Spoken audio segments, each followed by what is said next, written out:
12ই ফেব্রুয়ারি যে নির্বাচন, সেটি বাহ্যিকভাবে মোটামুটি অ্যাকসেপ্টেবল একটা নির্বাচন, কিন্তু সময় যেতে যেতেই সেদিন সন্ধ্যা থেকে খবর আসছিল যে নানা জায়গায় কেন্দ্র দখল হয়েছে, জাল ভোট দেওয়া হয়েছে, আমাদের এজেন্টদেরকে জোর করে বের করে দেওয়া হয়েছে, অনেক জায়গায় এজেন্টদেরকে শুরু থেকে ঢুকতে দেওয়া হয়নি, এবং প্রিসাইডিং অফিসার এবং তাদের এজেন্টের যোগসাজশে ব্যালট কাটা হয়েছে। ব্যাপক অনিয়মের খবর আমাদের কাছে আসছিল। প্রায় 53টি আসনে আমরা অফিসিয়ালি আমাদের অভিযোগ দাখিল করেছি, এবং সেই ভিত্তিতে ফার্দার আইনি যে লড়াই, সেই লড়াই অব্যাহত আমরা রাখছি এবং রাখব। কিন্তু গতকালকে আমরা একটা রাজসাক্ষী পেয়েছি। সেই রাজসাক্ষীর নাম হচ্ছে সাবেক উপদেষ্টা অধ্যাপিকা রিজওয়ানা, অ্যাডভোকেট রিজওয়ানা।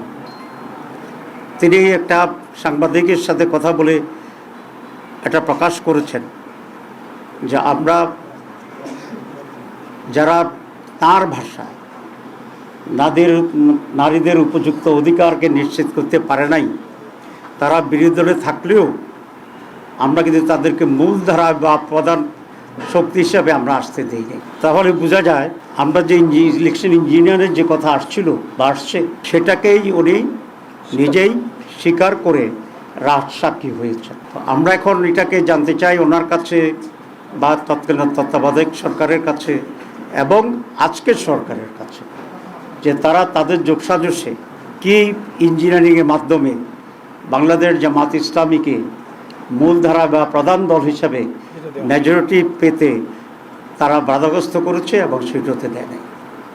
এবং আমরা এটাও জানতে চাই মাননীয় সাবেক উপদেষ্টার কাছে যে ইঞ্জিনিয়ারিংয়ে ওনার সাথে আর কারা কারা জড়িত ছিল, পুরা গভর্নমেন্ট ছিল নাকি গভর্নমেন্টের একটি শক্তিশালী অংশ ছিল যারা নির্বাচনকে প্রভাবিত করেছে, এবং তাদের ডিজাইন অনুসারে সেখানে ডিসি, এসপি, টিওনো, ওসি, প্রিসাইডিং অফিসার ইত্যাদি নিয়োগ করে আইনশৃঙ্খলা পরিস্থিতির লোকদেরকে নিয়ন্ত্রণ করে তারা তাদের এই কাঙ্ক্ষিত যে সংখ্যা, সেই সংখ্যায় একটি দলকে জিতানোর জন্যে তারা ব্যবস্থা গ্রহণ করেছিল।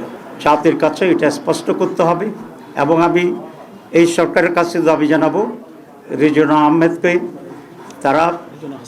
রিজওয়ানা হাসানকে তারা কিভাবে জিজ্ঞাসাবাদের আওতায় আনবেন এবং আওতায় এনে তার কাছ থেকে পরিষ্কার যে সিচুয়েশন তিনি তৈরি করেছিলেন সে সম্পর্কে ওনারা জানবেন, আমাদেরকে জানাবেন, দেশবাসীর কাছেও এটা পরিষ্কার করবেন।